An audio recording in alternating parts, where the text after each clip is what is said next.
అందుకే ఆ రోజే చెప్పిండు కేసీఆర్ గారు, ఇంతకుముందు గోపాలన్న చెప్పినట్టు కాంగ్రెస్ వాళ్ళను నమ్మి మోసపోతే గోసపడతాం, అన్న వస్త్రం కోసం పోతే ఉన్న వస్త్రం పోతుంది అని చెప్పిండు కేసీఆర్ గారు. వీళ్ళు దబ్బన దౌర్భాగ్యులు మళ్ళీ గెలిస్తే రైతు బంధుకు రామ్ రామ్ అవుతుంది అని చెప్పిండు. చెప్తే ఏమన్నాడు ఆ రోజు రేవంత్ రెడ్డి? ఒకసారి ఆయన మాటలనే మీరు చూడండి. ఏమన్నాడు? మేమేమన్నా అవలగాలమా దివానగాలమా అని మాట్లాడిండు. ఒకసారి అది పెట్టండి. ఇప్పుడు తీసుకుంటే 10,000 వస్తుంది రైతు బంధు, కాంగ్రెస్ అధికారంలోకి వస్తే 15,000 వస్తుంది. ఎకరానికి 15,000 రూపాయల సంవత్సరానికి ఇచ్చేటట్టు ఒక గ్యారంటీని కూడా మనం ప్రకటించాం.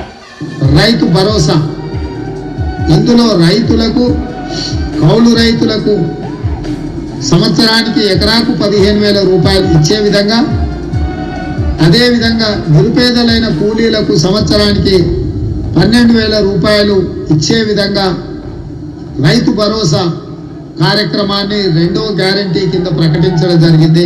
సో యజమానికి రావాల్సింది యజమానికి ఆయన ఖాతాలో పడుతుంది, కౌలు రైతుకు రావాల్సింది కౌలు రైతుకు వస్తుంది. భూమి లేని వాళ్ళు ఉపాధి హామీ కూలికి పోయేట వాళ్ళకు కూడా ఇందులో మేము మద్దతు పెట్టినాము. అంటే ఇప్పుడు అందరికి ఇస్తారు అంటే ఆల్మోస్ట్, అందుకే అంటే డబుల్ అవుతాయి. ఓవర్లాప్ కాదు, ఇందులో వస్తే ఇందులో రాదు, ఇందులో వస్తే ఇందులో రాదు. పంటలకే ఇస్తున్నావు కదా, మూడో పంటకి ఎందుకు ఇస్తలేవు?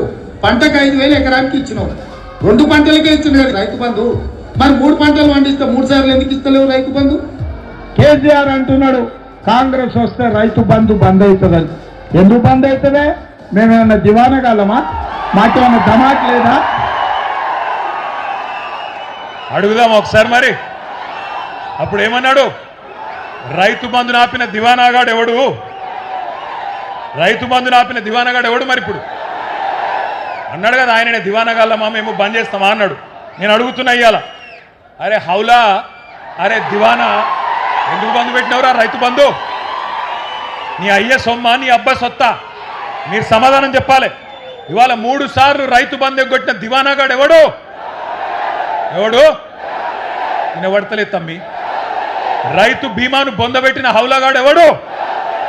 2 లక్షల రుణమాఫీ చేయని దివానాగాడు ఎవడు?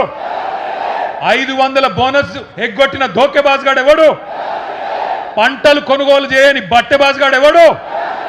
పక్కానా కేసులు పెడతాడా? కేసులు కాకపోతే వాన అయ్యా ఏం పెట్టుకుంటాడో పెట్టుకోమని దేఖలేంగే. నేను అడుగుతున్నా, నీయేసంటి బట్టెబాజ్ మాటలు మాట్లాడి ధోకేబాజ్ పనులు చేసి ఇవాళ గద్దెనెక్కి కూర్చొని యాడున్నవరా అయ్యా అంటే రైతు వారోత్సవాలను పెట్టిండు. ఈయననేమో ఢిల్లీలో పోయి పండుకున్నాడు. ఎవరు? రేవంత్ రెడ్డి. ఎక్కే విమానం దిగే విమానం తప్ప పీకింది ఏమున్నది? 69 సార్లు పోయిండు ఢిల్లీకి. 69 పైసలు తెచ్చినవా?